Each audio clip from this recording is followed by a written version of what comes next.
I feel like, yeah, the intro has been a little bit done for me, but that's great. So, yeah, my name is Helen Parton. I'm a journalist and curator and author, specializing in commercial architecture and interiors. And I'm also known to do the odd moderating role in panel discussions. So, great to be here today. Yeah, so designing for the generation of tomorrow. So, I can see I don't want to prejudge, but I think we've got a few Gen Zs knocking around in the audience, maybe a few millennials, a few Gen Xs. Yeah, so basically, as discussed, as introduced previously, we're here to kind of see architects and designers' role in terms of anticipating the needs and creating spaces that evolve with the values of Gen Z and Gen Alpha, and look at the behaviours and challenges therein. So quite a lot of discussion to kind of get on top of. So I guess first of all, maybe some a deeper dive into introducing the panelists individually, I guess, and what their top line thoughts are in terms of what makes Gen Z and Gen Alpha unique. Yeah, and then we'll get into some more specific questions. But Vinny, can we start with you on that one? What makes Gen Z unique? Yeah, I mean, so I sort of work in the architecture sector, and we're sort of practice about between 25 and 30, and over sort of half our Gen Z sort of designers are coming through. We do find that their sort of mindset is maybe different from my generation, sort of millennial generation, and older. I think in general they're a lot more sort of ethically conscious, socially conscious, and I think they use architecture as a platform to try and push those issues, new issues that we've got today, whether it's sort of equality, um, yeah, equality and inclusivity, sustainability. I think those themes have always sort of ran through architecture, and in certainly in my generation as well. But I think the focus on it is a lot more, and they're a lot more sort of confident to put those issues forward and finding a way for architecture to deal with them. Yeah. Brilliant. Astrid, can we come to you on that one? Thanks. Yeah. I think similarly, we're seeing, Gensler's quite a big office, and we're seeing that just in general, as we look at younger generations coming in, that people are a lot more outspoken about their expectations from their employer.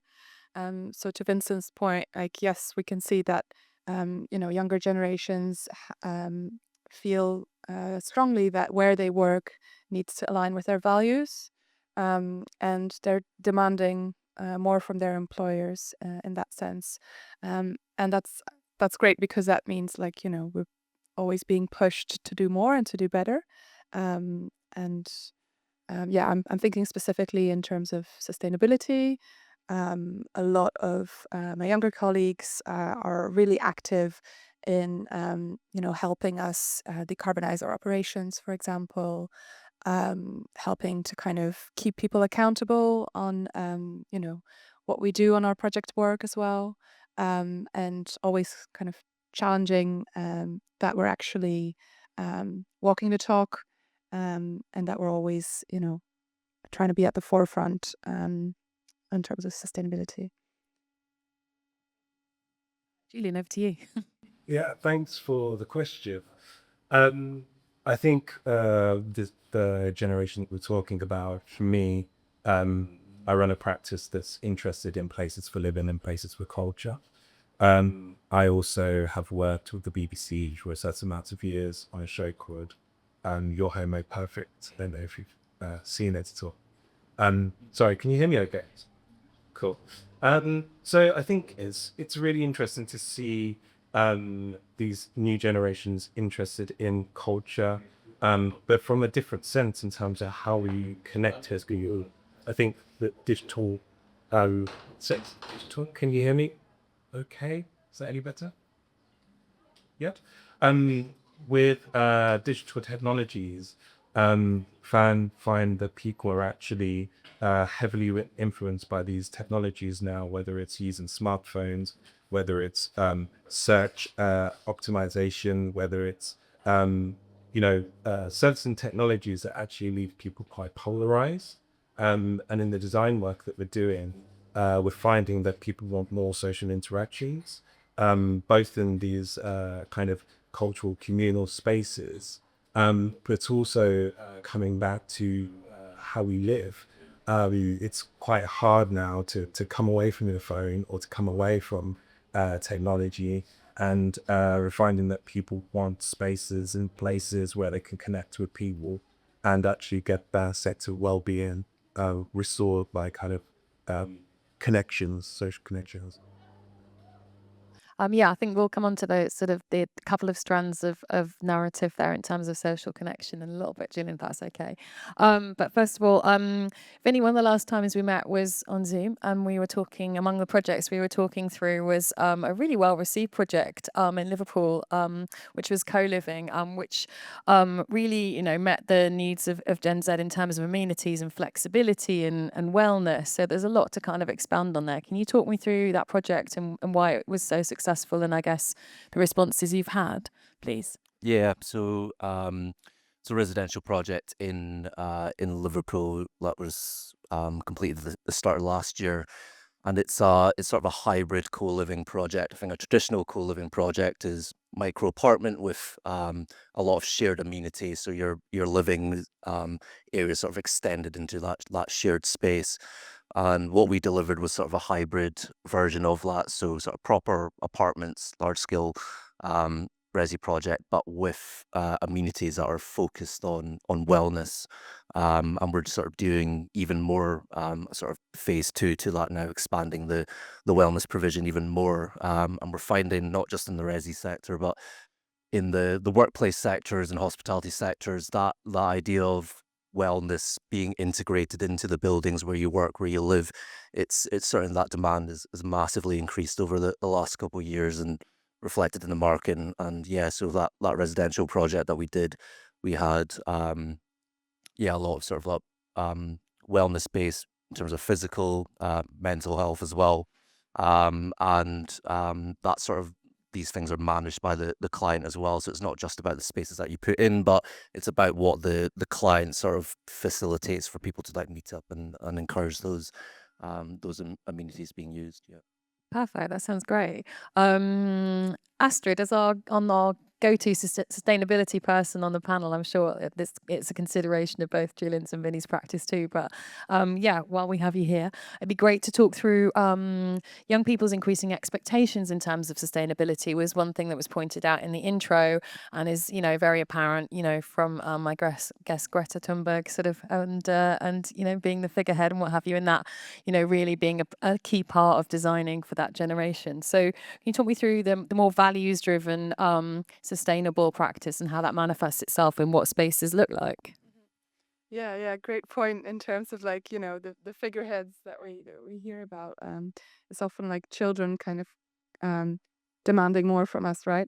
Um, so yeah, we do like a Gensler Workplace Index survey every year, which Kasia here knows all about, so gonna keep me honest. So every year we do this very broad research where we ask employees kind of like what's important for them in their workplace. And there we clearly see that there's this kind of progress or change in terms of priorities and what people want in their office spaces, and that aligns with what we've been talking about in terms of values. People really want their spaces to be an experience that aligns with kind of the culture, the brand of your organization, and so that links back to walking the talk and just being maybe more transparent and like obvious in terms of your spatial design and having that clear link with your commitments. So like in terms of sustainability, if you're working for an organization that makes big claims around that, you want to see that in the space, you want to see that in how the space is used, and that can come down to types of materials. It can be around like types of behavior that people kind of expect from you in that space. And that is something that younger generations are maybe more aware of and more educated on as well. So yeah, I think something that also kind of contributed to my team within Gensler. So Gensler is a global design organization, and a few years ago we launched our internal sustainability team.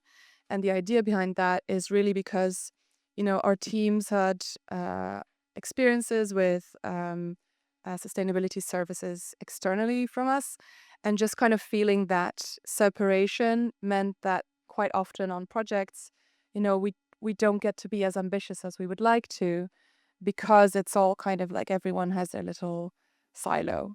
And so having that kind of integrated team and bringing that knowledge inside the firm means that everyone kind of benefits from that and gets to learn and, kind of be more educated on sustainability. And just streamlines the process and helps us like be more ambitious on projects. And that's kind of one of the ways that we address that kind of growing demand and need from our own people. Also things like setting minimum requirements around our materials. So just being more, let's say, evidence-based and factual about like, okay, this is how we're addressing these topics. Because yeah, I think people are very aware of greenwashing, and yeah, it's nice to see that like younger generations are um, uh, challenging more on that front. Definitely. Julian, in your introduction, we heard about designing spaces for living and places for culture, and I guess the convergence of the two. So it'd be lovely to hear a little bit more about, I guess, getting Gen Z engaged in that, or sort of, how that manifests itself when in your practice and the projects that you're heading up. So yeah, places for living and places for culture. I think what we've been finding is how can we design for younger generations in cultural spaces. For us, we see culture cross-sector. And a project that comes to mind is an intergenerational care project that we've been working on in Manchester. And that was at the forefront of the brief. Care is something that extends to later life. But how do we get people thinking about those environments from younger ages? And it crosses over with both what Vinny and Astrid were saying about amenity, environment, and then the layers of how do we congregate as like a younger generation. Um, and we've looked at that in bringing in the environment side. So we installed air source heat pumps and tech like that. But we've thought about it in terms of how a younger audience actually switches off from technology. So there's connections to outdoor spaces for gardening and cultivating, more spaces to commune and actually connect. And I think that is those themes have run through other projects that we've done. We worked with the Black Cultural Archives recently. So we were looking at how younger communities connect around archiving, which is, I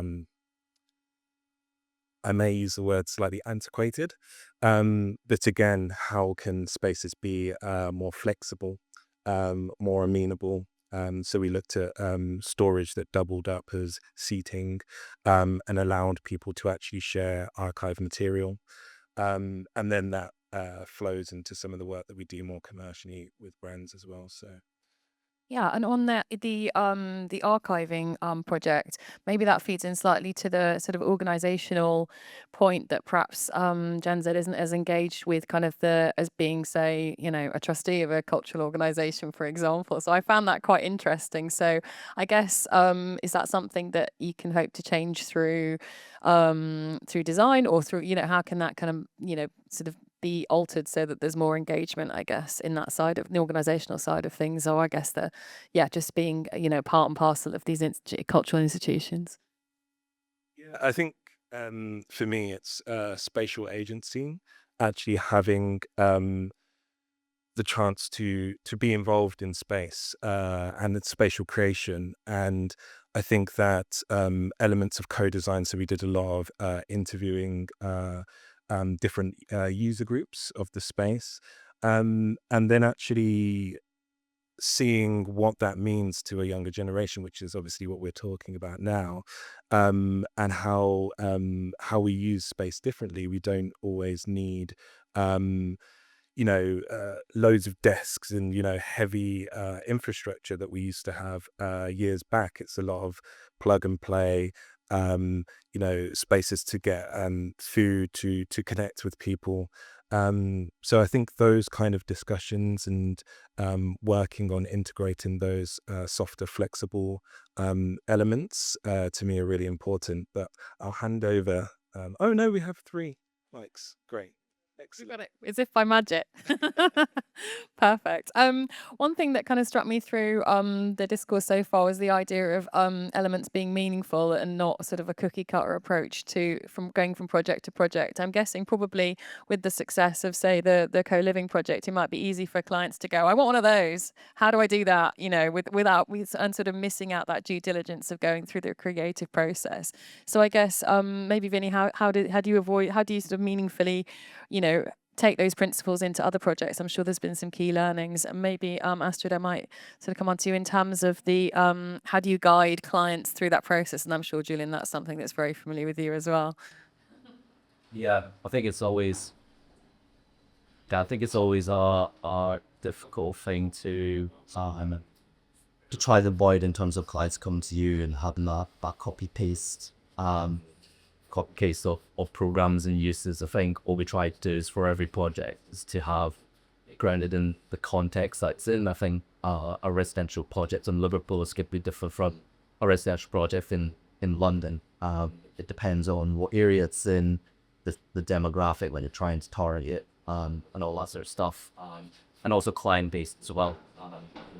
Each client, each developer has their own company values, I suppose, and I think you can adjust the program to suit. It just depends on where up is script and up pick your button. It's always the culture. Yes, so the buildings and looking at all these, so ahead of the curve compared to sort of best the UK. So we always find the London colleges are always a bit different from also.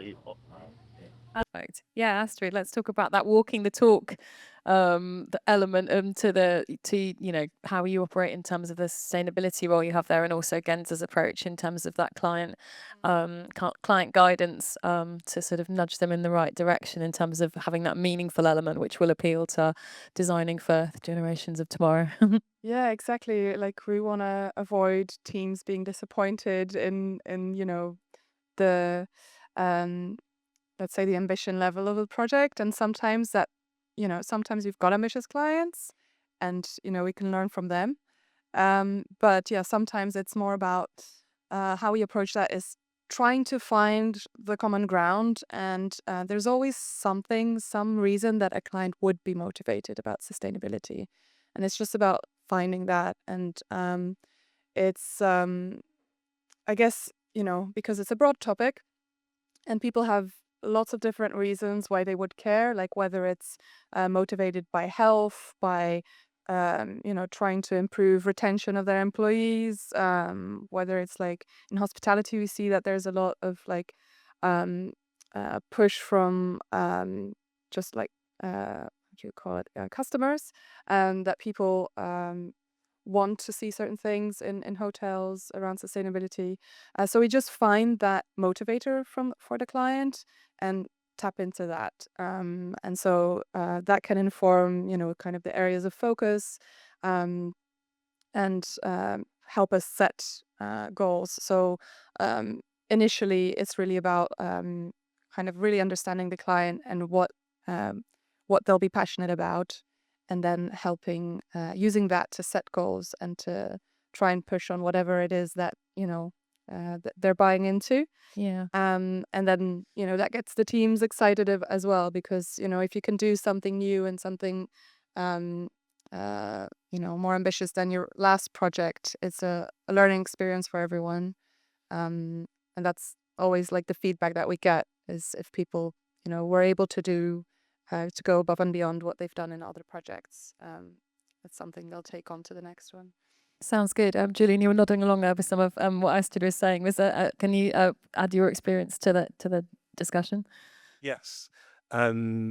This is about designing for the future and thinking about the future with clients. Yeah.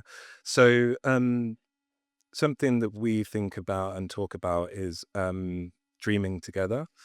And we say that to clients because sometimes when you have a dream, you don't have a specific of how that dream came about or whatnot. You have a sense of feeling of what you'd like to, what happened in the dream.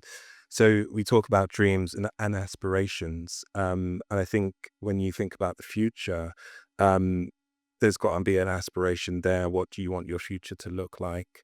And how can we dream about that? And then there's a point from taking a dream to reality. So some of those elements that we've discussed about sustainability, about co-design, we start to work through those processes to make those dreams reality. And obviously there are budgets. There are different products that you can use and whatnot. But having that dream and aspiration in mind is what I think is really important. And that's what's important about thinking about the future of design. Yeah. One of the projects you mentioned earlier was an intergenerational project, which I thought is quite an interesting kind of part and parcel of kind of designing for the generations of tomorrow, is to also incorporate generations that have gone before and have that working, so that we obviously incorporate the needs and desires of Gen Z and Gen Alpha, but also not forgetting perhaps the generations of millennials and Gen Z and Boomer, because after all, I think in the workplace now we've got this situation where there's 4 generations could possibly work in the same workspace. So yeah, could you talk us through a little bit more about how that manifests itself in that project you mentioned, Julian, and then perhaps we'll come on to Vinny and Astrid to give their views on kind of integrating the generations successfully, which I think might be quite interesting to share with the audience. Yeah, it's an interesting challenge. I think it comes with a lot of listening, because there's reasons for why something has become, something. And with that specific client, they've been providing care for 30 plus years. So it'd be wrong for us to come along and say just change it, because it's been successful. But it's that transition of what's happening next. What does care look like, and what does society look like? And I think the having discussions around those topics, and then looking at building in this kind of aspirational timeline of going from, this building is a retrofit building. I believe it used to be a mental hospital.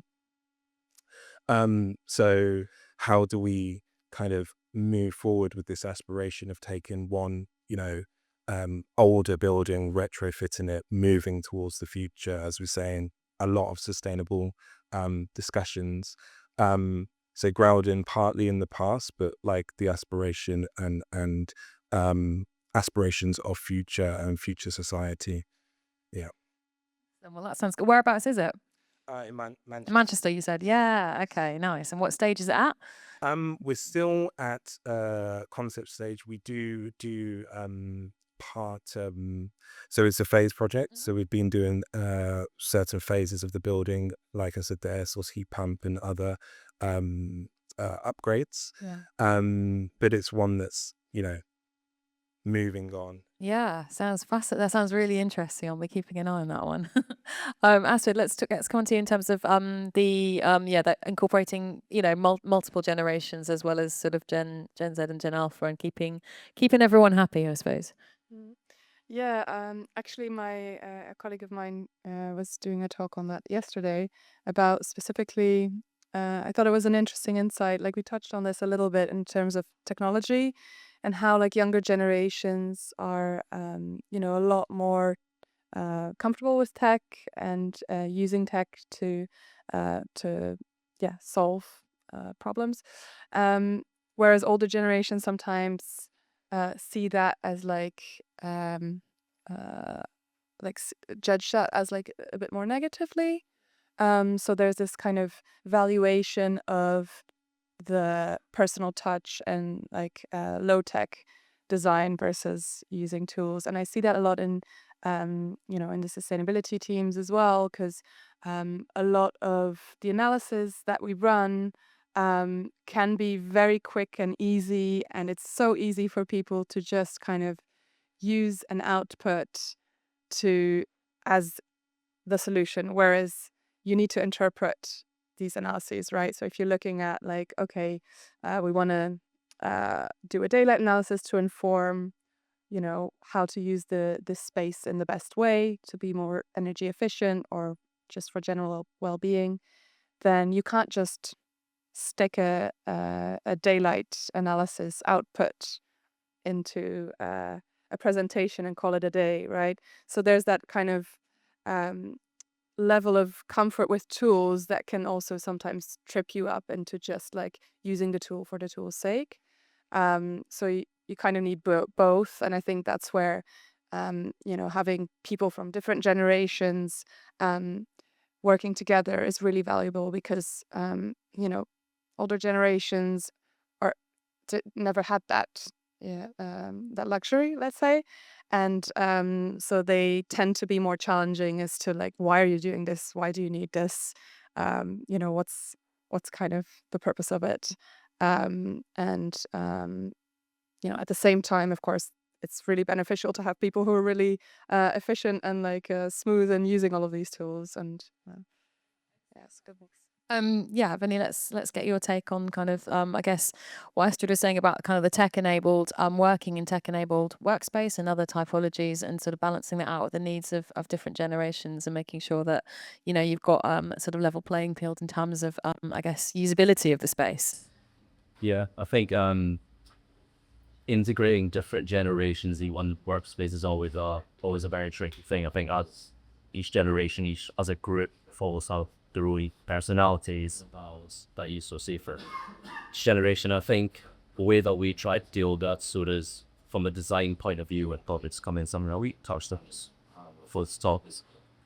We try and have as flat as a hierarchy as possible when it comes to design. So you let projects come in, then it's not like the seniors take that away and come up with the ideas and then get it to the younger generation to deliver but we try and get everybody involved. I think just not even just generationally, but each individual person has their own point of view and their own experience and interpretation of the built environment.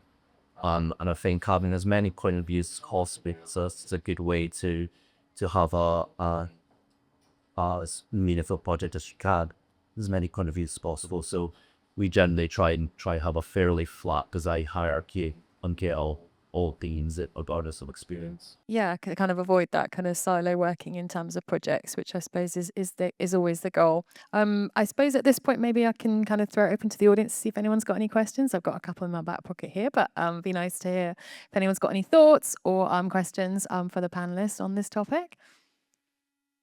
Anyone? Yeah, great. So I come from the workplace world, and a lot of the decision making happens at maybe a certain generational level, and they have different priorities. I think in this economy, especially, the kind of economics of things tend to get prioritized over the generational shifts and actually thinking about the future more long term. So I guess from your perspective, what are the conversations that you're having at the moment in terms of bringing clients along on the journey and saying, actually, let's think about the next future, and how much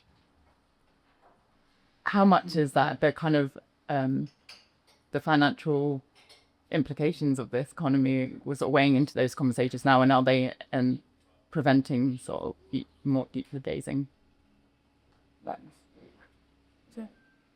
Astrid Hugo. Do you want to go first, Yeah, yeah. Astrid? Thanks. Yeah, I'm just thinking of a project where we had, had these really big aspirations to kind of overhaul the whole campus, and then reality check came in, right? Actually, I'm thinking there's two projects exactly like that, and from my perspective, I thought it was actually really helpful because instead of like rushing in, doing a big move and putting a lot of resources into something that is a bit uncertain, can be quite wasteful. And so I appreciate how, in tougher times, you have to be really, let's say, considerate about everything you spend, and so all of the resources you use are really being stretched. Um, and so where I think it's helpful is when it informs um, uh, a very informed approach to like not wasting anything. So you're only intervening where you know you need it and you know it's going to be useful for the future. And so in those both of those projects, we ended up just doing like um, uh, I'm missing the word, but basically like only the future-proof interventions that we knew were not going to change. And one of those projects was during lockdown where there was so much uncertainty, which just meant like, okay, let's not try and predict the future right now. Let's just build what we know we will need anyway, and then reconsider the next stage. And just like taking a more phased approach, I think is beneficial.